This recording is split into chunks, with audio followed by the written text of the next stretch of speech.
if you're gonna square off a building, like we're building a pole barn right now. So, going corner to corner to get you across to see exactly what it is. Yeah. And like if you were to take corner to corner from there and then, yeah, measure the distance from one corner to the next corner in the center, make that cross. Yeah. Go straight across down to the southwest corner there. This one down here. From there to there. It's a Okay. 1.24 miles. Now do the other one. Okay. Right there. Yeah. Start there and go down. Nope. Next one. Yeah. 1.25. Damn, that's so close. That is crazy.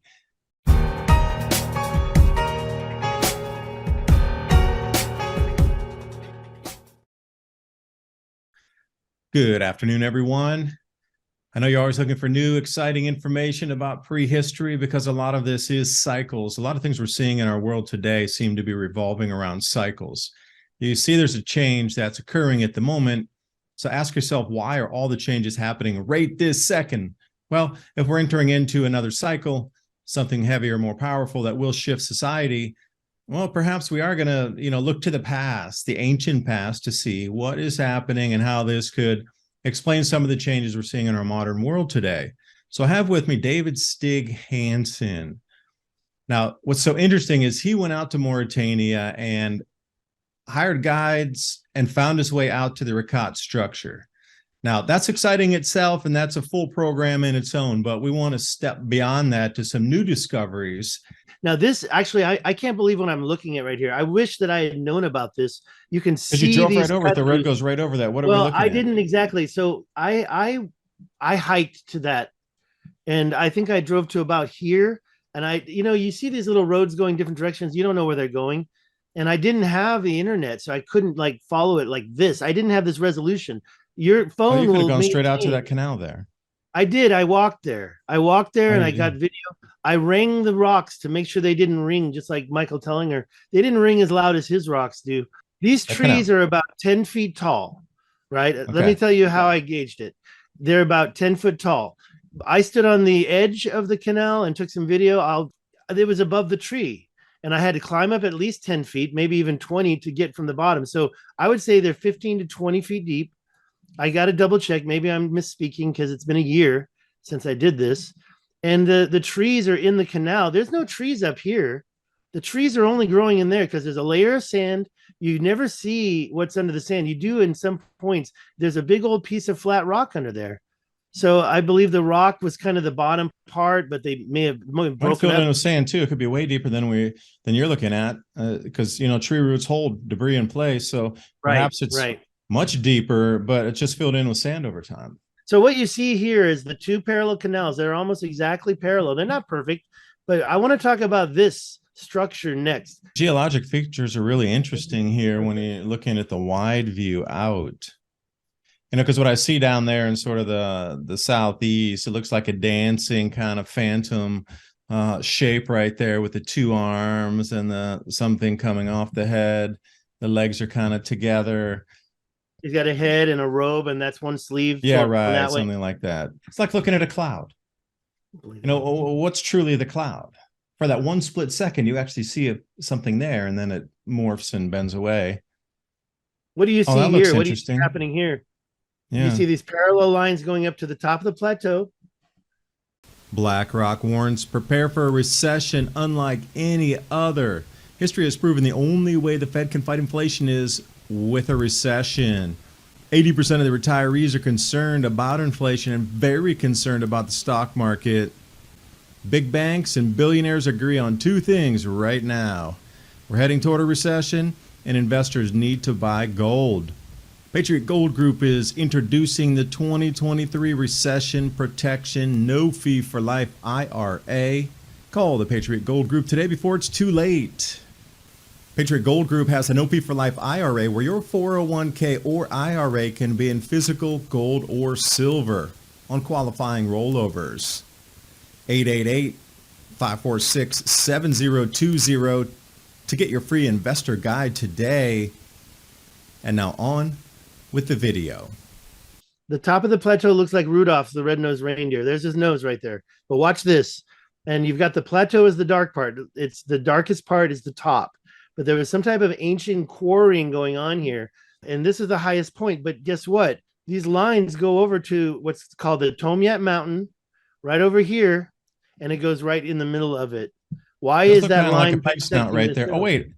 That looks like a secondary arc coming off of the main bolt that came down there.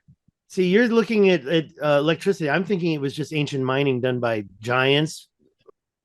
That structure was there first, or else they wouldn't have been able to put a line through it. So looking at one cataclysm or one thing that may have shifted or created this, story of Atlantis, there might have been something prior in another cycle previously. Let's go back. The guy that hosted me, he also is a local celebrity, and he actually told me a story that happened about 12,000 years ago, that there was an isostatic rebound event.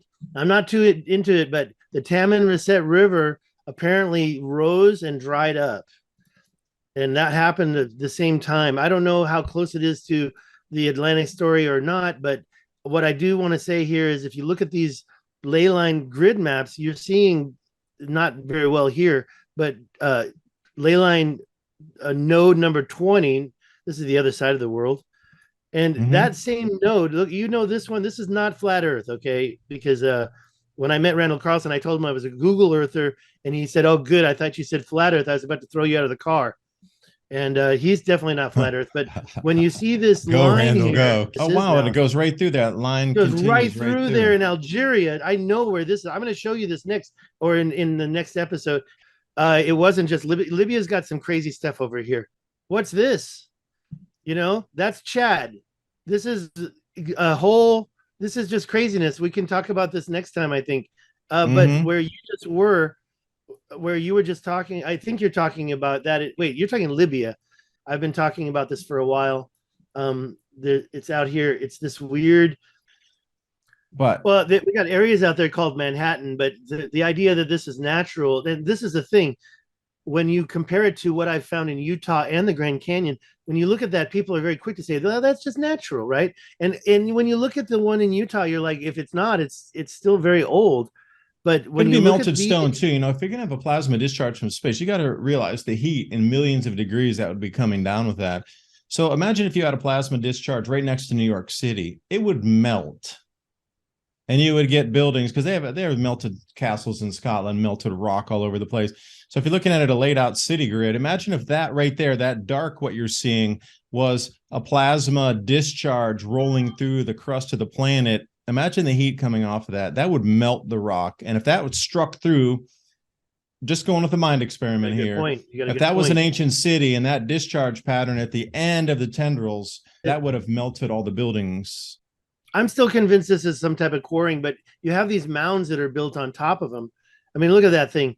Is that a mound? Was this material added later, or was it put in there? It looks very man-made. I mean, you're telling me you have all these crisscross, striations there. What's the width on this thing anyway? Give me a.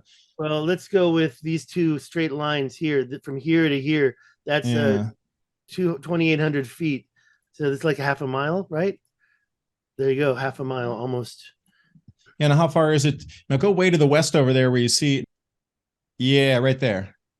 That's actually almost a perfect mile. The mile stops. That's a mile right there. Yeah, right there. Start there and bring it to the same place. Keep going, keep going. Yeah, right there. How far is that? 1.83 kilometers, or where's the miles? 1.14 miles. Yeah. And by the way, you've got this big crevice. You were talking electrical. I say that's just a river that went through it. And even if it was, this is going to be the same distance, 1.14 miles. I can make it. I don't want to be a liar. But then, look at that. You also look at the way the line going from, it's following the contour of the land. Yeah, go corner to corner. So if you're gonna square off a building, like we're building a pole barn right now. So, going corner to corner to get you across to see exactly what it is. Yeah. And like if you were to take corner to corner from there and then, measure the distance from one corner to the next corner in the center, make that cross. Yeah. Go straight across down to the southwest corner there. This one down here. From there to there. Okay. 1.24 miles. Now do the other one. Okay. Right I'm there. gonna Yeah. kind Start there and go down. Nope. Next one. Yeah. 1.25. Damn, that's so close. That is crazy. that ain't no Fibonacci sequence right there. That's like No, that's exactly the same. 1.424 mile to 1.25 mile. You know, if you're going to square off a building or a city, that's something unusual right there. I'm really going to say, like, that blows my mind right there that you even found that object in the middle of the desert there.